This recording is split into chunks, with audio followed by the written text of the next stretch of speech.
One host got pressed by 50 Cent for talking too much, while another got trolled for a decade just for being disrespectful. Here are the times 50 Cent absolutely checked out of line interviewers.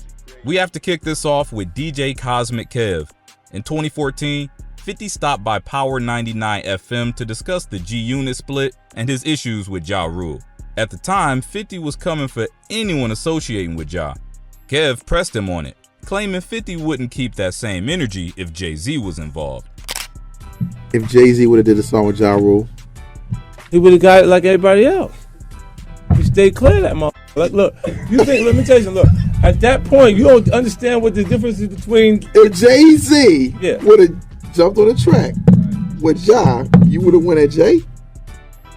Honestly. Who you think Jay-Z is? This is crazy. Look, there ain't nobody that ain't going... 50 shut that down immediately, making it clear nobody is safe. But Kev kept pushing, basically telling 50 he was capping.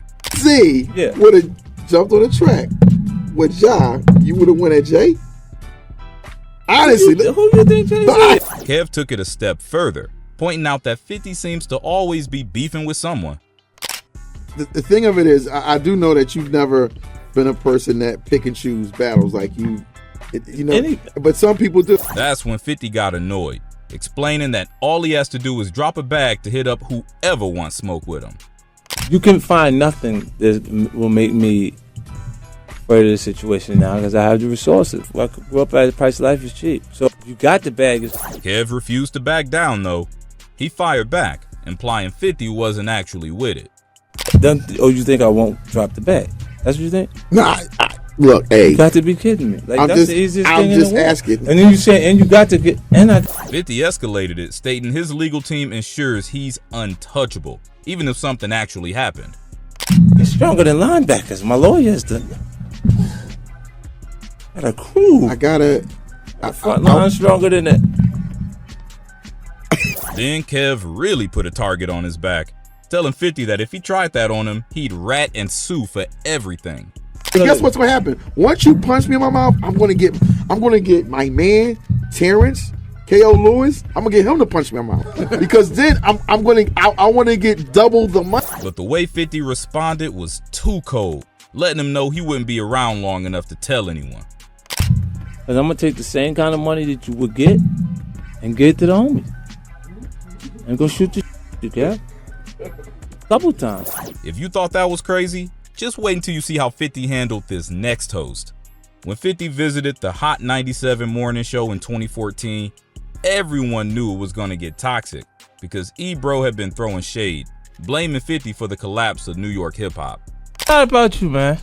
I thought you were scared to come check me. No, I was kind of feeling like he was mad. Said it was my fault, the New York City. All of New York. 50 cleared the air immediately, stating he didn't have issues with Ebro or any city DJs because he needs them to play his music. Look, I've never had beef. Look, in the history of me being in hip-hop, being competitive with artists and different things, you've never heard me have beef with a DJ or any station. But Ebro wasn't letting him off that easily. He checked 50, accusing him of bringing bad vibes to the game and refusing to support new artists coming out of the city.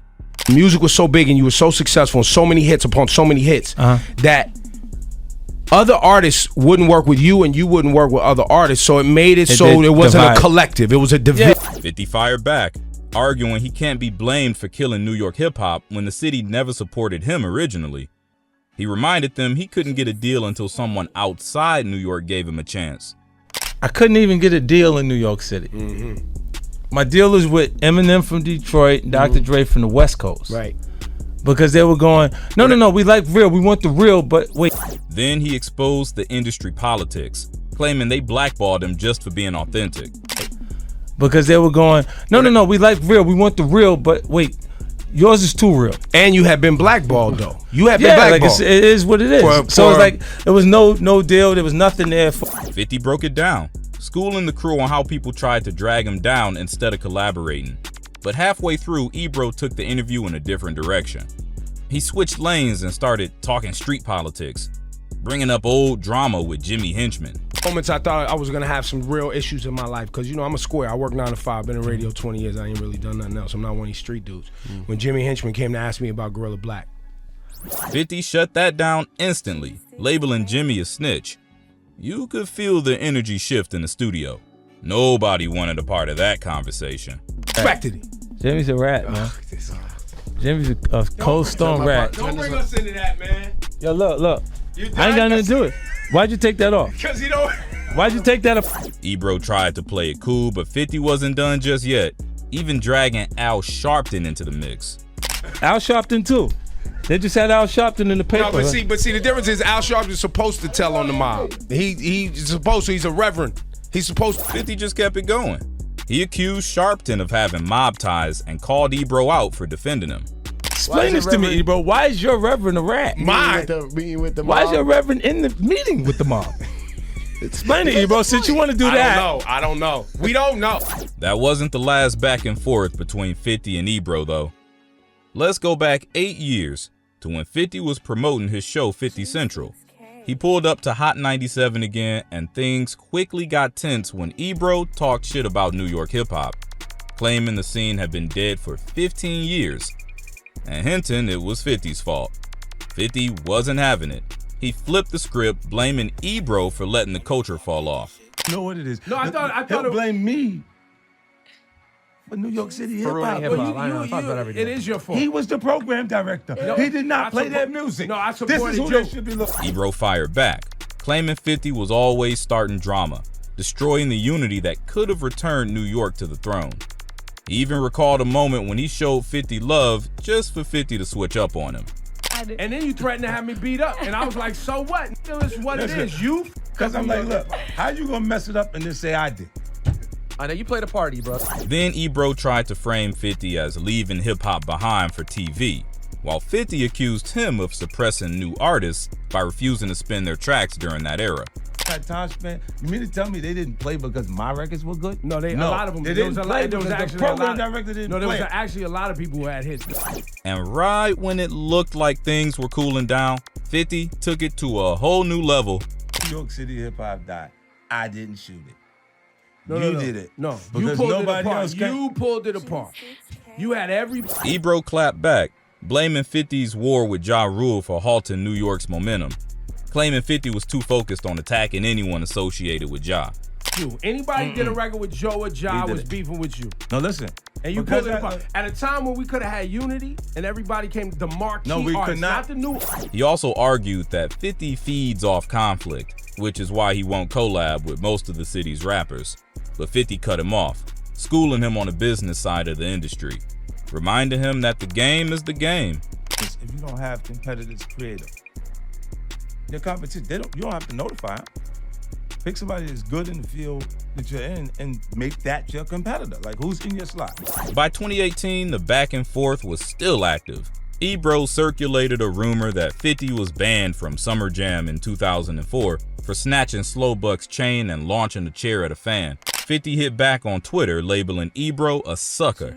He denied the chain snatching, claimed he simply caught a chair thrown from the crowd, and then even co-signed the rival station, Power 105.1. They haven't been trading shots lately, but that doesn't mean the beef is dead. This next interviewer, however, had to pull up to 50's grandmother's house to finally squash the beef. Oprah has been vocal about not messing with hip-hop since forever. From public beefs with Ice Cube and Ludacris, to getting called out for ignoring black culture and banning huge rappers from her show. But when she and 50 started going back and forth, things spiraled fast. It kicked off in April 2006, when 50 did an episode with the AP and called Oprah out for not catering to the black community. Black woman. I think she's a white woman. She's been catering to a demographic of middle-aged white women for a long period. The following month, Oprah went on Ed Lover's show to defend herself. She claimed she does listen to hip-hop, even naming 50 as a favorite.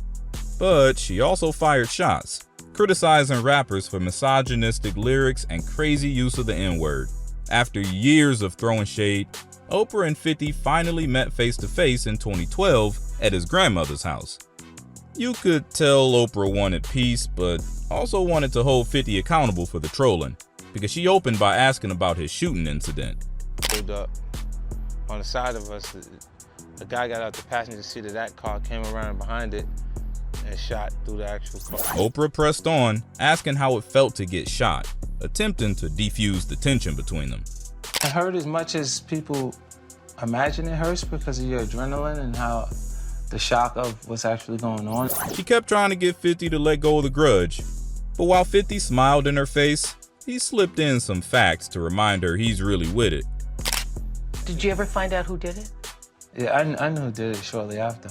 Yeah. Yeah. And they are now where? Oh, the guy who actually shot me is dead. And the guy... Oprah mentioned the fact that 50's dog is named Oprah, but 50 flipped the script, implying that it's only because he was trying to find a way to like her. I heard you have a dog named Oprah. Compliment. Yeah, whether you meant it to be one or not. I love you. He kept the trolling going, revealing he even had a cat named after Oprah's best friend, Gayle King. I had a cat. Right? I got a cat too. Name? Gayle. Just wait until you see this next one with Tim Westwood. Because when 50 pulled up to Westwood's show in 2009, it got heated immediately, with Tim calling 50 disrespectful and blaming him for constantly engaging in hip-hop beefs. 50, can I just put it out there, brother? I think you are just so disrespectful. Yeah, I had the right. I think you are so disrespectful. 50 shot back and said that his supporters love it, but Tim wasn't having it. He brought up the Rick Ross drama, checking 50 for leaking the Baby Mama tape online. So you made a new one? No, I didn't make that tape. Oh, that tape was out there? Yeah, no, somebody brought it to me, you know. Oh, for real? Okay. Yeah, and then I put it up. Tim kept pushing back, accusing 50 of masterminding the whole drama. 50 denied it, claiming he didn't even know about the tape until one of his guys brought it to his attention. Was that movie made for you, or was that movie just out there? Well, I got the movie, you know. Put the movie out, Tim. I think you financed that movie. Let's put it on blast. I ain't finna. Tim was trying his best to get 50 heated, but he stayed cool. Even when Tim asked him about linking up with Joe Budden's ex right after that beef kicked off. With Joe Budden's ex in the video, disrespectful? Why? so disrespectful. So why? Why? Tim tried to pivot to lighter topics by asking about 50's personal life, but he couldn't resist sneaking in a few more insults. Now, living your life, do you have like a butler or like a man slave? How does it work? No disrespect if he's in there. Oh, no, butler. I mean, you don't have a butler. I mean, you know. 50 waved it off, warning Tim that he was going too far. Man, slave. You know, females. I like girls around me. Okay. There's some interesting things coming out of it. Tim refused to ease up. He got way too personal, questioning why 50's baby mothers were broke compared to the women dealing with his ops. I mean, have you made any of your baby mamas millionaires? I think Nas is the Khaleesi's. first one, I only have one. Huh? You said what? I think Nas is going to make his baby mama a millionaire. At that point, 50 had enough. He shut down the interview immediately, but while he ended things without getting aggressive, he was even more petty when the next interviewer came for him first. Wendy Williams made a career out of stirring the pot, calling out giants like Diddy before it was popular and pushing gossip daily. But when she targeted 50, she wasn't prepared for his ruthless energy. The drama started in 2017 when 50 hit Instagram to announce a child support release party for his son's 21st birthday. Although 50 later apologized, citing his own fatherless childhood as the reason for being insensitive, Wendy wasn't having it. The next day, she went on air claiming 50 was petty for cutting his son off, despite his wealth, and shamed him for hating on his child's mother. 50 and Shaniqua don't get along. And there was a point in 50 Cent Shaniqua history where he was alleged to have burned down her house. Wendy then took it a step further by comparing 50's parenting to his rival Diddy, arguing that Diddy was the better father for never abandoning his kids. Quincy is 21 as well, but apparently Puffy's child rearing is a whole lot different. What the problem is that he has.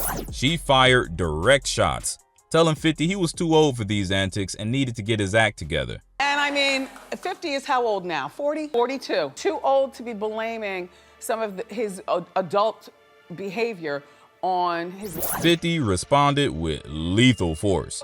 He posted a bikini photo of Wendy, calling her chopped and saying her husband deserved a side chick just for having a deal with her. He followed up with a savage side-by-side comparison of Wendy and Ron Perlman in Beauty and the Beast, warning her she picked the wrong enemy. Wendy stayed silent, but 50 wasn't done. 2 years later, when news broke about Wendy's relapse, 50 immediately started clowning her. He claimed he always knew about the drug use, calling her a crackhead, and warned her to stay in her lane to avoid another rehab return. Months later, 50 struck again, sharing footage of Wendy being denied entry to his tycoon pool party. Even though her team managed to sneak her in for a clapback photo with Snoop Dogg, it didn't slow 50 down. He continued taking shots for years, and despite a brief peace deal in 2020, the peace quickly went away as 50 returned to trolling her. Now, while 50 and Wendy never had an on-camera sit-down, this next host actually secured the interview, only to lose it over a stupid question.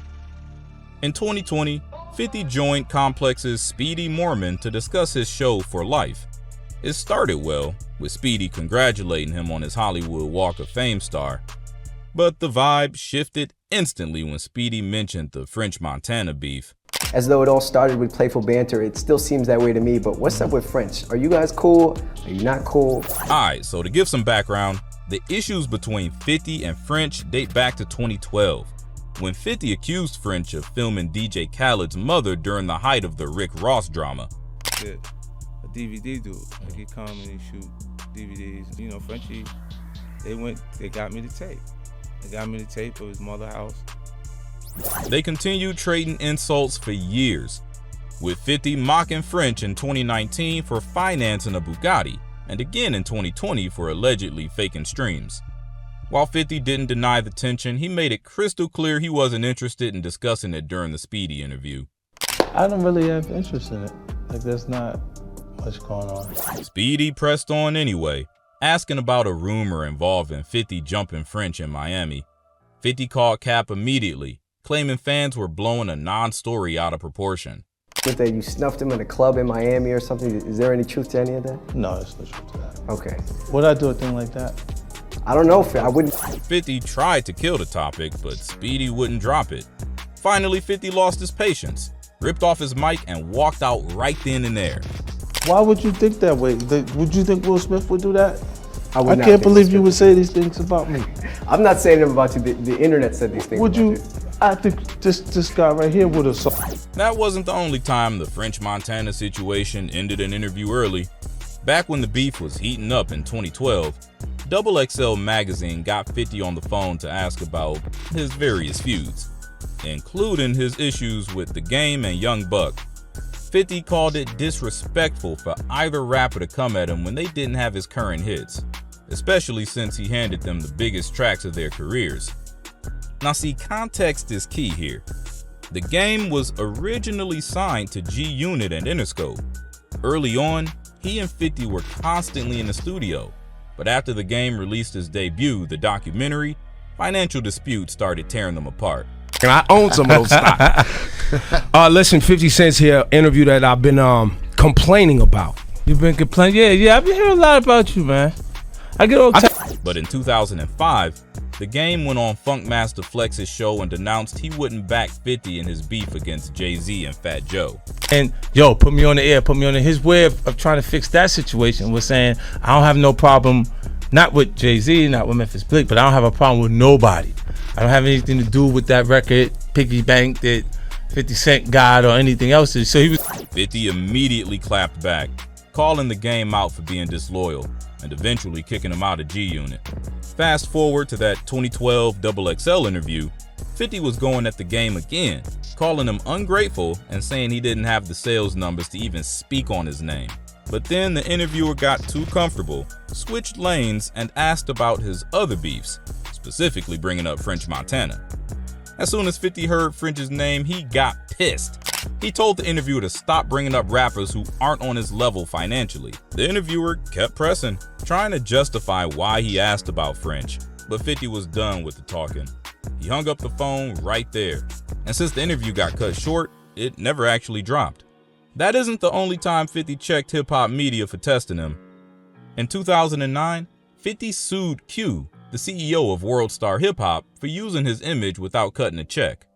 When the Worldstar site crashed in 2011, 50 hopped on Twitter claiming he was the one who pulled the plug. Q went on Angie Martinez's show on Hot 97 to do damage control, saying it was just a glitch and had nothing to do with 50. But 50 wasn't letting that slide. He called into the live show and told Angie to put Q on the line. Do you want me to? No, I can't do that. I'm not going to set him up. I was going to say, do you want me to put him on? Put him on? Yes, I'd like that. Very much. No, I can't. I would like that very much. Could you please put him on the line? The second Q got on, 50 started pressing him, threatening to pull up and black his eye. Don't what's up me, you sucker. Huh? Don't what's up me, you sucker. I should black your eye. So shit gonna black my eye? I said, don't what's up me, you sucker. Q couldn't tell if 50 was serious or just trolling. But 50 pressed him, calling him a hater and warning him he was playing with the wrong one. Sucker, tell him I was on my tour bus in 2003, you punk. And you created an area where everybody can try and hate on me. You know you're a punk. You know you're a punk, Q. You know I'm the wrong one to even be playing with. Q tried to defend himself, claiming he had always been rocking with 50, but that only made 50 even more pissed. Don't you ever tell me to chill out, you sucker. You're nowhere near my caliber of breed, punk. Okay. You know that. So front for Angie or anybody else there. 50 made it clear he had a serious issue with Q, and he let it be known he could bring the smoke whenever he wanted. Now play with me if you want. Play with me if you want. Play with me if you want. You see the suit and tie, you think I clean all the way up like that? Watch me show you. When Q realized the situation was getting out of hand, he tried to squash it by inviting 50 to the office for a face-to-face. But 50 had zero interest in talking. Come on, man. I ain't trying to talk to you on the radio. I'm trying to talk to you one-on-one. All right, then you come to the office and we sit down and that's it. All right, we'll talk. We'll talk later. Ain't nothing to talk about on the air. Sometimes, though, 50 doesn't get mad at interviewers who try him. Instead, he just trolls them. 50 Cent has been on The Late Show with Stephen Colbert a few times, but nothing beat his September 2024 interview, when he called out Steve for pocket watching. Less than 5 minutes in, Steve brought up 50's Hollywood Reporter cover from July, asking why he was sitting on a mountain of cash. True, because I got a photo here. I want to know if this is actually real. You're sitting on a bunch of money right here. You showed up at the shoot with $3.5 million in... 50 replied that he was just taking inspiration from Muhammad Ali. This photo right here, there's Ali, his $1 million getaway. Steve clapped back, accusing him of trying to flex on his haters and saying he could have just used Photoshop instead of bringing all that cash to the studio. Why did it have to be real for you? Or why couldn't you just put like a $100 bill on a stack of construction paper, like same way I pay? That's when 50 decided to check him for acting like he doesn't have a big bag himself, calling him out for the fake modesty. My taxes. I like how you act like you don't have a lot. I'm very comfortable. Yeah. I do fine. I do fine, but I don't carry $3.5 million. I do fine. You're on season 10. 50 kept throwing jabs at Steve, joking that he was trying to look broke so nobody would ask him for a loan. He's posturing himself this way so he doesn't have to give his relatives money. I'm a man of the people. But that wasn't the last time 50 gave a savage answer to a goofy question. Back in 2012, 50 sat down with Toure to discuss his new doc, 2 turntables and a microphone, regarding the unsolved murder of Jam Master Jay. Jay was killed in 2002 after a dispute with 2 associates over a $200,000 drug deal. When 50 made the movie, nobody knew who was truly behind the hit. So when the interviewer tried to bait him, 50 wasn't rocking with it. What are we going to learn about Jay's death that we don't already know? Well, you're going to learn that there was 5 people in the studio. And that there was... Toure kept pushing, asking 50 for details that could get him indicted. 50 didn't take the bait, shutting down the questions and letting Toure know he was crossing the line. Nobody knows. And Toure didn't take the hint that 50 wasn't trying to speak on that situation.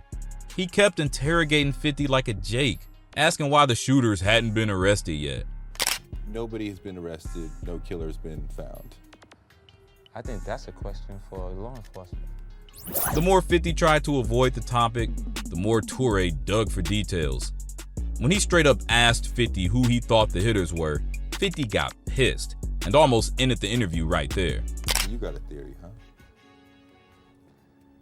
If you can really ask me what my theory is, No, I'm not. I know you're not gonna answer that. I'm just asking you, do you have a theory? Yeah. All right. I'm curious about after you got shot, because you got shot in the mouth among the 9 shots. So you were already a rapper, and so at the point when you kind of woke up and you're like, wow, my instrument has changed. My voice sounds different. I mean, actually, this voice is the better one. Oh, yeah. I mean, this is the one that worked. When I listen to How to Rob. In this next clip, 50 wasn't directly dissing the interviewer.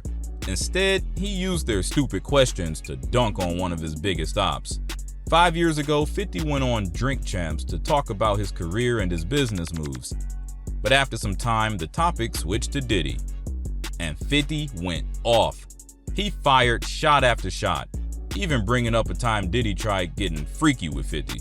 At first he was amping him to get stopped. Then he was like, yo, when we gonna get the chance to, to kick it, like we could just hang out. We gotta kick it. 50 didn't know what Diddy was trying to say, so he kept asking questions. Diddy said he wanted to put him in some new fashion. That was when 50 got tense and called him out. Like, I paid for it. And I was like, what the fuck this nigga just said? I got the fuck away from him because I was like, this nigga. He then started trolling Diddy, calling him fruity. Oh, but there's a little fruit pop. It's a fruit pop. It's a fruit pop. Trust me. You see these little weird ass pictures and shit like that out there? The whole room was laughing, but you could tell 50 wasn't joking. He listed examples of Diddy's questionable acts, from wild parties to zesty pictures with other rappers, warning everyone Diddy was going to get exposed eventually. And looking back now, 50 wasn't wrong. Look, later you gonna find out a little shit that I be saying be real. Do you understand what I'm saying? Man, listen, I'm trying to tell you the truth, but the truth sometimes it hurts. Right. It hurts people. But when he isn't checking reckless interviewers, 50 knows how to crack an audience up with pure sarcasm. When 50 sat down with Jonathan Ross back in 2003, he had to keep his cool to avoid going off. The interview started with 50 opening up about his mom's death when he was a kid, his grandpa stepping in to raise him, and why he jumped off the porch so early. And so how old were you when you got involved in selling drugs yourself? 12. 12 years old, man. Yeah. That's really difficult for someone from my background to understand. Just seems like such an alien concept. Because John approached him with respect and genuine curiosity, 50 didn't get mad at his questions. Instead, he actually opened up about his origin story, detailing his first arrest and how hustling landed him behind bars. When I got to high school, my first year, I got arrested at school. And how old is that? Because I'm not sure. High school was about 17, 16? Yeah, 16. Okay. And you went to jail for how long? The first time it wasn't a... Sensing that 50 was getting a bit uneasy, John tried switching the topic, deciding to ask about the time 50 got shot. Because you've been shot. How many times have you been shot? 9 times. Yeah, it was only one situation, though. It was one... Well, yeah, okay.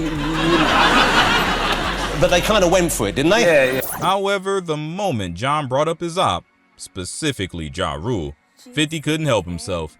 He seized the opportunity to fire off some direct shots. Between you and Ja Rule, who's another rapper. I don't know how many people are familiar with him. I'm sure rap fans obviously are, but other people who aren't as into rap won't know. But he's a talented man as well. He seems to be doing very well for himself. Not anymore.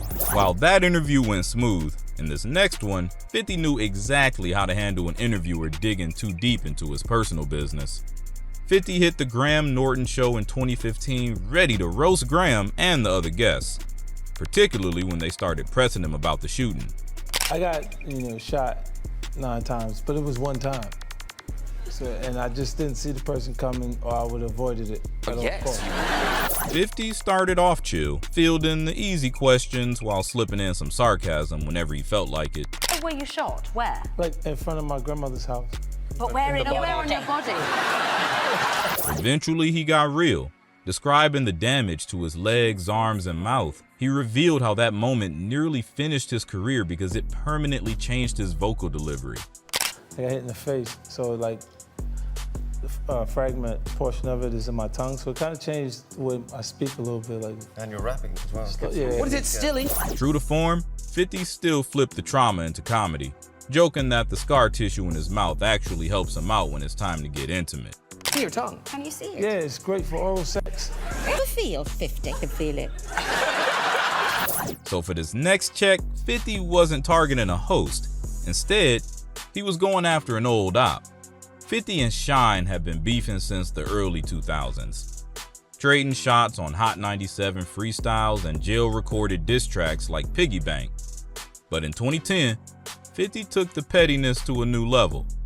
During a live Def Jam interview, 50 called into the station demanding a direct conversation with Shine. All right, I'm out on Radio 1. I come on right after Tim Westwood. I'd like to speak to Shine. What's your question, my brother? Yeah, my question, is it Shine? Shine's on the phone. What's your question? Once Shine picked up, 50 didn't waste time, immediately demanding to know why there was friction between them. What's up, man? Everything's good. I was just wondering what is your real issue with 50? Shine clearly didn't want the drama. He sidestepped the issue entirely, claiming that he and 50 were actually good. I mean, it ain't no issue. You do, I mean, hopefully, you have something to say at the strip. When I was in the pit. Shine hung up right after, but 50 wasn't letting it slide. He kept flooding the lines, accusing Shine of using his name for attention and pressing him on the beef. I think it's the way you try to gain attention in some ways, because the ain't been fucking with you for 15 years. Like, you've been going 10 years, so... Finally, 50 stopped playing nice and just started cussing him out on the live. Shut up! Shut up! Shut up! You're on an island! You're on an island! You can't go to war from a... Switching over to the Breakfast Club, 50 had to give Charlemagne a lesson on street politics. It started when Charlemagne asked if there was anyone in history 50 actually feared. Ever historically in life. All of the situations, if you don't have fear, then you just not acknowledging danger. Word. That point. I learned that. 50 clarified that he doesn't fear a soul, but he emphasized that if you move sloppy, the streets can touch anyone. The toughest guy, Charlemagne. I'm gonna do what I want to do. Mm-hmm. And then if I die in the process, I was doing what I wanted to do. It's a safe bet Charlemagne will think twice before asking 50 a goofy question like that again. If you enjoyed the video, be sure to click on the video on screen right now. And with that being said, take care.